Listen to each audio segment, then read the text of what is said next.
to Sapphire with the Connect Show on Woo World Radio. Here I am at the Soho Film Festival, and I am with a very important man for Lucky Numbers. Please introduce yourself to our audience. Hi, I'm Michael Cuccolo. I'm the writer-producer of Lucky Number. So, as the writer-producer, you gave a story when you were telling the question and answering, well, when you were answering the question and answering part, about how you actually knew someone, and that's how you came to end up writing this story. Could you give a brief description? Sure. A good friend of mine from a past career prior to getting into writing and producing, took them out to play golf one day, talked about a little bit of business. We were having drinks, just discussing future business, and halfway through that, my friend turned to his younger brother who had just started in the business, said, "Hey, tell Kook," my last name is Cuccolo, so everybody calls me Kook, so tell Kook about A-Rod's phone. So he proceeds to show me text messages that he got that were female propositions and all sorts of crazy things, but also invites to high-end events. So he would text back pretending to be A-Rod and say, "Hey, I can't make it," when the invites would come in. "I can't make it. Do me a favor, put my boy Brett V +2 on the list. I'll owe you one." And that worked more often than not, and here we are today. Lucky number. With an entire movie. So what made you get into writing and producing? Because you said that you had been in the corporate world before. Well, I was an athlete when I was younger, and I played 3 sports and was pretty good at all of them, so it was really, excuse me, I'm sorry, I'm melting over here. It's okay, I understand. It was kind of my focus, and when I was a kid, I wanted to play the guitar, and my parents had no time for that. You're an athlete. And when I was in college, I wanted to be a theater major, and they weren't so supportive of that idea. So, I kept kind of wanting to pursue it, but the time was never right. And when I hit 34 years old, I said, whoa, like, I'm running out of time. Like, if I'm really going to do this one day, now is the time. And I just kind of started, I taught myself how to write for the most part through books, and audited some classes at NYU, and just kept getting more and more serious about it to, at 36, I knew I was going to take the big leap of faith one day. I knew I wasn't ready, but that's why my production company is called 36 Films, because I was told by many people in quote-unquote Hollywood that I was too old and that the opportunity had passed me by. So that was my little jersey to Hollywood, that I can do this, I will do this, and someday you're going to have to deal with me, and I'm coming. So, yeah, that's the origins of Lucky Number and 36 Films. So how did you come about the casting? Because it seems like it kind of worked out where the cast members, for the most part, really got along and had a good time making the film, even though, no, you're fine, you're wonderful. I'm dripping the glowing. Yeah, that's what it is. It's, you're not sweating, you're sparkling. So all that's going to do is make you hot. So how was it that you came, to getting the casting? By the way, there's no air conditioning. And that is not our fault. That is the fault of Soho Films, by the way. What was your question again? I'm sorry, Sapphire. The casting. The casting. Well, we had Eve Battaglia was our casting director. She did a great job. David Cornu and I think we wrote a pretty good script, and we're pretty clear with who we were looking for with our characters. Joey Russo, who played Paz, actually went to my high school, Seton Hall Prep in West Orange, New Jersey. Yeah, boy. So Joey was always on my radar from the time I got into the business, and it just turned out like literally Joey was the man. It just, not only did he go to my high school, was he a good kid, but he just nailed it.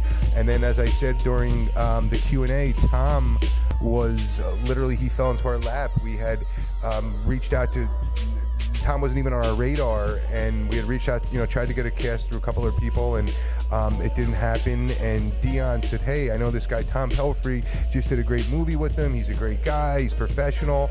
And he said he's from Jersey, so I'm a Jersey guy. I said, I got to meet Tom.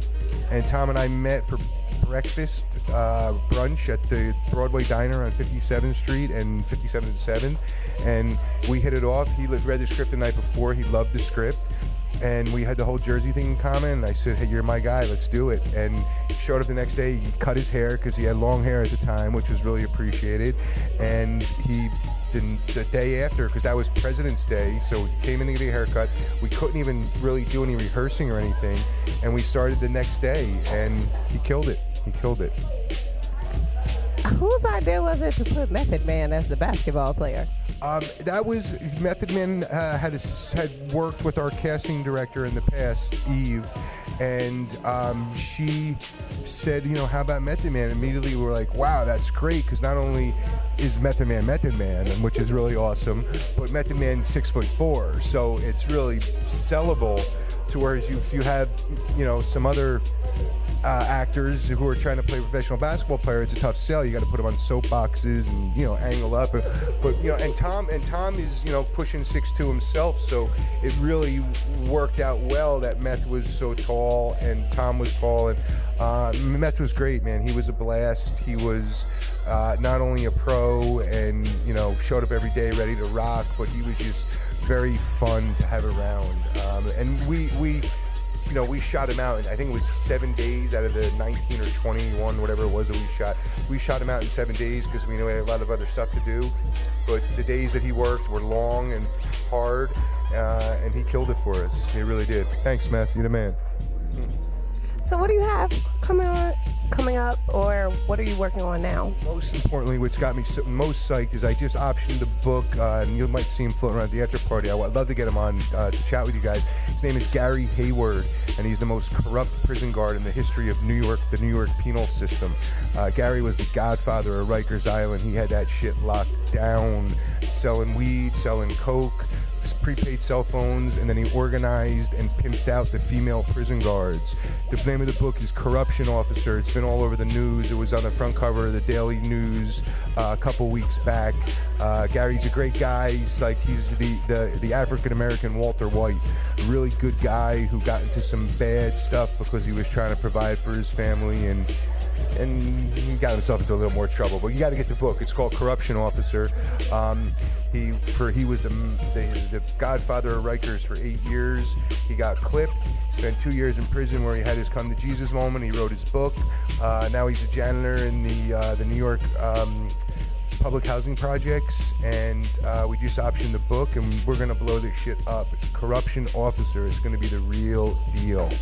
So you optioned the book. Are you going to turn that into a film as well, possibly? Right now, we're considering turning it into either a feature or a TV series because, like I said, he is the African-American Walter White. So if we turn it into a script, I'm going to write the script. If it's a TV series, we're going to go out and find some folks who got a little bit more experience in the TV space because I've never really beat out a couple seasons of a TV series yet. But we're going to try to make that decision here in the next couple weeks, how we want to move forward. So we got a bunch of people reading the book and talking to some other producers who we're going to partner with, and we should know, my goal is by like July to have everything locked down and be moving full steam ahead with either getting a pilot produced or getting a feature financed and rocking and rolling while I'm writing the script.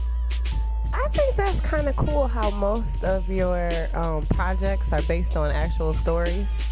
Yeah, look, I've always, just as a viewer, again, was never really allowed to pursue anything in this business because I was an athlete, but I always just enjoyed films. Whatever reason, it just kind of meant something else to me. Meant a little bit more to me, I should say, that it was based on a true story. So I've optioned another book that's called No Paved Road to Freedom, which is also a true story that's like Breaking Bad meets Shawshank Redemption. It's a true story of a guy named Cornel Delano who escaped communist Romania at the end of World War II. If you liked Unbroken, this is right up there. You're going to love it. I'm writing that script as we speak now. Wow. So that's a much bigger movie. I'm going to need a studio, so if anybody's out there, give me a shout. You heard it here first. So what advice would you give to anyone who possibly wanted to get into writing? Because it seems like your road isn't one that's normally taken. No. Right. So what would you say for people? Because it's kind of like you've got this real I touched my dream moment. So like, how would you put that into a brief summary? Wipe the sweat off my forehead first, but thank you. Yeah, but yeah, right? I feel good. So, I just actually sang. I tried to sing on camera. That's awful. My advice is there's a lot of haters out there, plain and simple, and they're going to tell you that you can't do it. You can't. You're too this. You're too that. You're too big. You're too small. You're too old. Screw them all, man. If you feel it and you think you can do it, go for it. And just don't stop, because it's really, really hard. And this has been the most, and I was a pretty good athlete and I competed at a reasonably high level in sports, but this was by far the most challenging, emotionally, physical, mentally challenging thing I've ever done. And the truth was, about 6, 7, 8 months ago, I was really low and it was just beating me up. And I picked up No Paved Road to Freedom, the book that I optioned, and it changed my life. I read it in 4 sittings, 170 pages my first day. And that just because with Cornell, how he got out of communist Romania, and we think in this modern era you just walk across a border. No, you don't. I mean, it was crazy, and it changed my life, because I just said, if he can do this, I can do what I'm trying to do, and nobody's gonna stop me. And I got this great little movie, and it's gonna be my launching pad, and game on. And I think, as everybody kind of just saw in there, this little movie that we made is gonna make a little bit of noise. It's a pretty cool little flick. I'm pretty proud of it, and I got the greatest cast and crew, and we killed it. We killed it. You did. How can we find you on social media? Seeing as I'm an old man, I'm really not on social media. You can go to I'm on Facebook. It's Michael Cuccolo, Cuccolo. 36films.com is my website. You can go and fill out. We just launched a new website. Thank you, Jason King. Yeah, and you can go and fill out some information and connect with me. And one of these days, I'll get up to. I don't trust myself on Twitter, so I'll get somewhere somehow. Or someday, if I ever have a manager, I'll have them handle that for me. Yeah, so you don't piss anybody off. Yeah, I just I'm a loud Jersey guy I'm a loud Italian guy from New Jersey, so it's best if I say less. Less is more.